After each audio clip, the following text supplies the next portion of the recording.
Joel Ssenyonyi mwogezi wa kibiina kya National Unity Platform gwe tuli naye olwaleero waliwo ebibadde bigenda mu maaso mu ggwanga twagala tubyogereko ne waliwo n'ensonga zabadde okwasaganya eyo mu Kosase ez'enjawulo okunoonyereza kwabadde akola okwababbi ba kuno ayina ebibamutuuseeko ayagala abyanje eri eggwanga mu bitegeere byabadde ayitamu mu kunoonyereza kwabaddemu mu Kosase katubifune.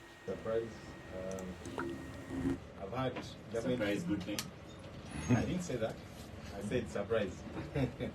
That government folks are saying we want to eliminate middlemen because that's our major problem, according to them.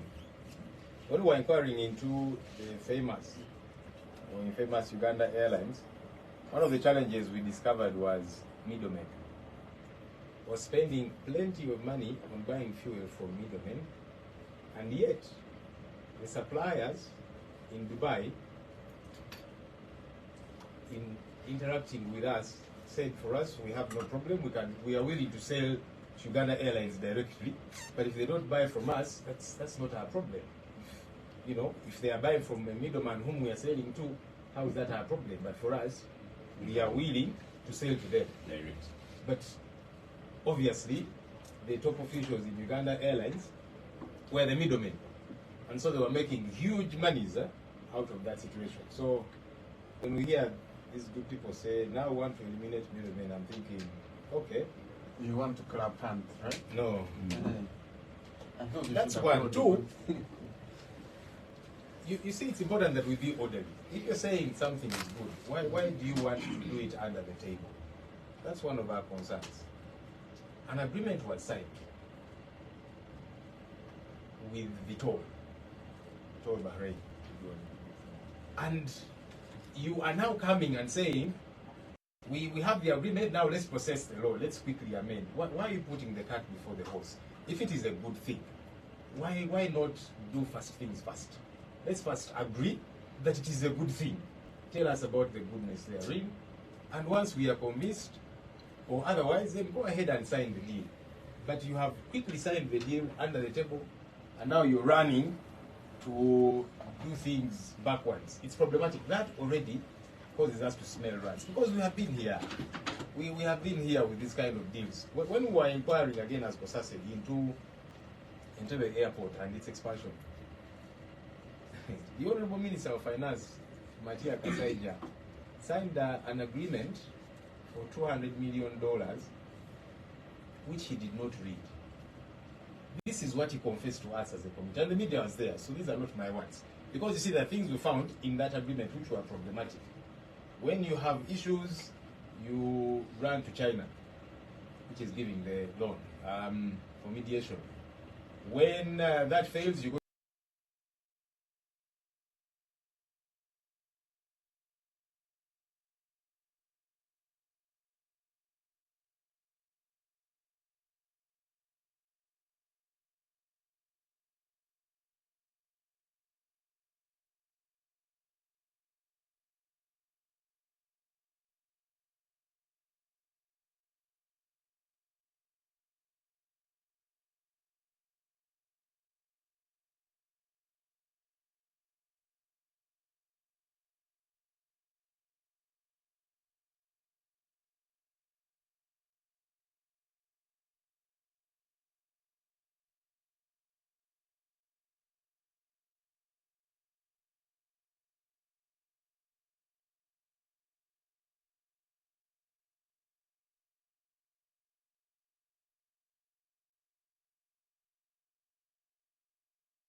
to court in China and so on. So everything was skewed towards China.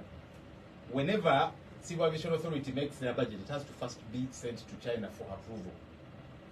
This is a fact. Before they withdraw money from that escrow account and so on, China has to first approve. And several other issues which the minister himself confessed and said, look, I wish I had known, he said, my technical people advised me that all was well, so I signed. I said, but you're an educated man, fuel with your exposure, at least you should have read through, because by your own confession, you're realizing that what you signed was a bad deal for Uganda. And of course, he probably said, yes, that already happened, but we're going to do everything possible to make sure we pay back. We shall not lose our airport and all of these things. So we have been here. We have been with the Umeme situation. We saw what happened with Bujagali, Pineti Coffee, the Goa Hospital that Malcolm has been talking about, etc., etc. Because you must open yourself up to scrutiny. Then we are sure what you're doing is right. But these backdoor dealings are problematic. Now, the question of a monopoly, we liberalized the economy. If we are to make exceptions, it must make sense as well. You're saying now we're going to have a monopoly, which, by the way, Vitol is a shareholder of Vivo Energy, which trades as share. We're talking about the different players. So now we know who has the monopoly, don't we? You've knocked out everybody else for whatever reasons. In a hurry. In hiding. You're bringing it to light. Because in essence, what they were telling Parliament is, there's nothing you guys can do apart from rubber stamping this thing. Because we have signed... You've been there before, and there's nothing you could do. There you are. So sometimes they pretend. They'll say, okay, let's first come and seek the approval and amend the law, then we, even when they'll get whatever they want. And so I saw some NRM MPs during the committee seat, the committee that was handling this matter, huffing and puffing and making noise and what, then on the floor of Parliament, they were saying a different thing. I said, hey, what happened here? So you can do that. After all, you'll have your way with the numbers, yeah? But be organized. So if you're saying, we already have the agreement here, we cannot rescind it. You don't ask Mike Mukula privately about it. He might tell you what it is. Yeah, if he's honest, privately he can. So we now know who has gotten the monopoly, because we know who they're trading as. But you see, the question of a monopoly, there is no guarantee about fair prices to the consumer ultimately. These guys, Vitol Bahrain, they'll probably go and seek for funding and source for funding. Because the reason we're doing this, we're saying UNOC does not have the financial muscle to purchase from the refineries. Or infrastructure. So let's get Vitol. Vitol, business people and so on, they will seek out for funding wherever. Who is going to foot the bill of that interest? It's a final consumer ultimately. You don't have any proper guarantees. You see also, and why it's important, if you're saying this is the best, expose it to open bidding. Let there be other players, yeah? There are some other players like Hake International Limited, which represents something called Maersk Line Limited, ES Group, and others which have asserted their capacity to finance this whole process. Now, I'm not even saying they are the best, but I'm saying, why do you not open it up? If there's other people who are saying, we can do what you want Vitol to do, we have the capacity. Put them all on the table. Let's get the best out of it. Why you quickly? Or Mike Mukula. Whoever, I don't care. You see, point is, there is people who are saying we have demonstrable capability to finance this whole process. Why not put everybody on the table on a weighing scale, open bidding? Let's get the best, because you're saying you're getting the best, yeah? You're trying to shoulder Ugandan taxpayers or Ugandans generally, who should be able to pay less for fuel than they are paying now. Why not open it up so that then we get the very best of them all?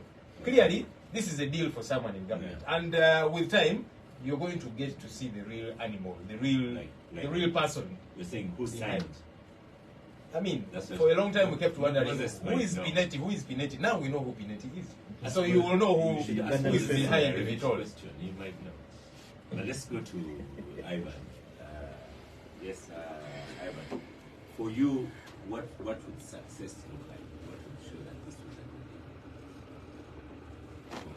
two things. Because me, I know you're brand new to come.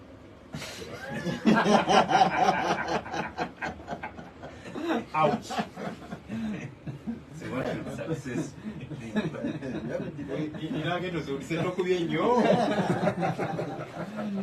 I sometimes ask about customization when they pick up when you have It's a powerful machine.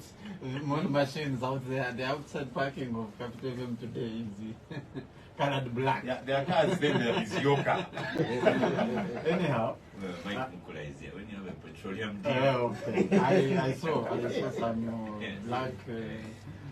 Anyhow, success for me would be two things. First of all, the priority for the state and such a strategic resource as fuel, the priority before anything else is constant, reliable supply of fuel. As a security matter Yes, as well. as a security matter as well. So that's the priority of government. And Oscar, you were asking why, for example, previously government had not thought about going this way. But of the many issues that the Ugandan state has had, at least since 1986, fuel, reliability of fuel as a strategic resource has not been one of that. So there's a popular saying that if something is not broken, do not attempt to fix it. So to date, that system has not, the fuel system or supply chain and everything has not been broken. So there was not an emergency incentive to get it fixed.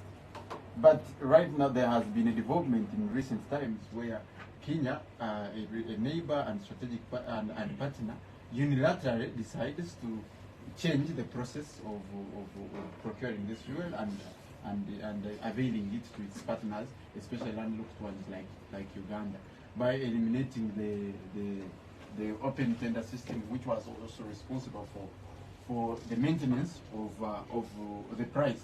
Because now the cost of fuel is the second priority. After you ensure reliable supply, then the cost or the price of that of the fuel is the second priority. And so you realize that before, at least on the open tender system, every metric ton of fuel was being purchased at about $35. With the elimination of the open tender system, the price has all of a sudden shot up almost 3 times to over $100 per metric ton. So with the shooting up of price, and especially in the short term, you're no longer now certain also. First of all, the price has changed. It has shot up almost 3 times. There was now need for government to step in and reduce the prices, because Oscar, we've been lamenting here over the last 3 years over the skyrocketing of prices at the pump. So the government had the genuine reason and the legitimate incentive to step in and say, now that you have destabilized the open tender system, which we've relied on all these years for regular and affordable supply, then we need to look into, because if you allow this unilateral decision to go, what happens the next time Kenya wakes up and says, so government must also show that we are not, cannot be held at ransom, as I said. Once you disrupt the functional system, then we can also react or decide to review the existing system. Okay. So that was the primary incentive. Okay. And I want to allay the fears of Malcolm and about government doing business. This government has burnt its hands in some business undertakings, but it has also had successful undertakings. For example, the national water, for example, is the most successful water system in the whole of Africa. It has repeatedly won awards. This is a government. National water is a government company. It's a government-run, company. Vision Group, which government is a shareholder, is the only profit-making media, state-run media enterprise in the whole on the whole continent. You have several areas where government is doing business functionally well. So why are you signing agreements under the table? Yeah, that can be a commission that is you can legitimately criticize that commission. But that does not take away from the fact that what government is doing is a legitimate thing. And UNOC, since being set up, has so far executed itself very competently against the existing actors in the oil business, against SINOC, against Total that are already existing. So far, at least we have no reason to doubt UNOC's readiness, for example, to assume every responsibility. And it's not a very old company, but since it's set up, it has been conducting itself and executing fairly competently. Yeah. Okay, we're going to stop. I wanted to squeeze in Mike before the break. Let's have a break and then Mike will come to you just to close out this topic.